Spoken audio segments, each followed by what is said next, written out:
আসসালামু আলাইকুম গাইস, এখন দেখছেন আমরা আমাদের ফ্যামিলিগত খেতে আছি। এখানে অনেক কিছু চাষবাস হয়। এখানে আমাদের আন্টি এখানকার এই ক্ষেতের ওনার, এখানে পার্টনারশিপ আছে।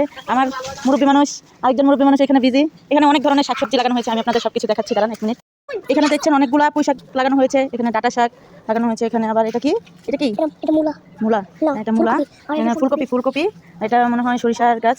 এখানে বীজ রাখা হয়েছে, এগুলো ডাটা। সরি, এই যে আমার আম্মুর জুতা খুলে গেছে। হ্যাঁ, এখানে এই যে এই সাইডটাতে দেখতে পাচ্ছেন আপনারা অনেকগুলো লাল শাক লাগানো হয়েছে। অনেক লাল শাক শাকগুলো বড় হয়ে গেছে। হ্যাঁ, এখানে লাল শাকগুলো বড় হয়েছে। হ্যাঁ, এগুলো সেদিনকারই লাগানো হয়েছে। তারপর আর এটা হলো পেঁয়াজ গাছ। হ্যাঁ, এটা হলো পেঁয়াজ গাছ। হ্যাঁ, না, পেঁয়াজের ফুল এটা। হুম, এই যে গাইস, হ্যাঁ, ঘুরে ঘুরে দেখাও, ঘুরে ঘুরে। বন্ধুরা দাঁড়া, আপনাদেরকে দেখাই বন্ধুরা।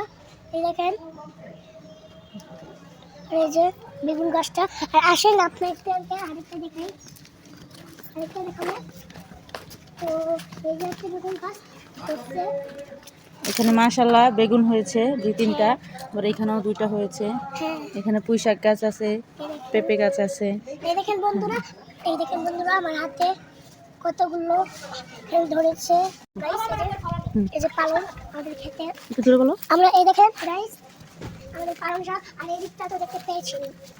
আর দেখেন, এই দেখেন এই পাতাগুলো এখনো বড় হয়নি। এগুলি দেখেন আমরা দুই ভাই মিলে সারাদিন আডি বান্ধি। আসেন। আন্টি একটু দুষ্টামি করে। এখানেও লাউ গাছ আছে, লাউ গাছগুলো দেখাইলো না। হ্যাঁ, এখানে লাউ গাছ লাগানো হয়েছে। এখানে মাশাআল্লাহ খুশি হয়েছে। এগুলো ইনশাআল্লাহ আমরা আগামীতে বড় বড় লাউ দেখতে পারবো। এই যে দিকে তো আসেন, হুম, দেখেন পেঁয়াজ ফুলের গাছ। হুম, এগুলি বড় হয়ে গেছে। হুম, এখানে যখন ফুল উঠবে তখনই এটা উঠবে, এটা ছিললে আর উঠবে না। আর আচ্ছা, দেখেন এখানে লাল শাক বীজও ধরে গেছে। হুম, এখানে দেখেন বড় বীজ হচ্ছে। আর এই যে সরিষা গাছ হচ্ছে। দেখেন আমাদের ক্ষেতে হ্যাঁ, লাল পেঁপে গাছটা দেখাও। আর এই যে পুঁই গাছ। আর এই যে ধনিয়া পাতা গাছ, হুম, হুম। এই ধনিয়া পাতা।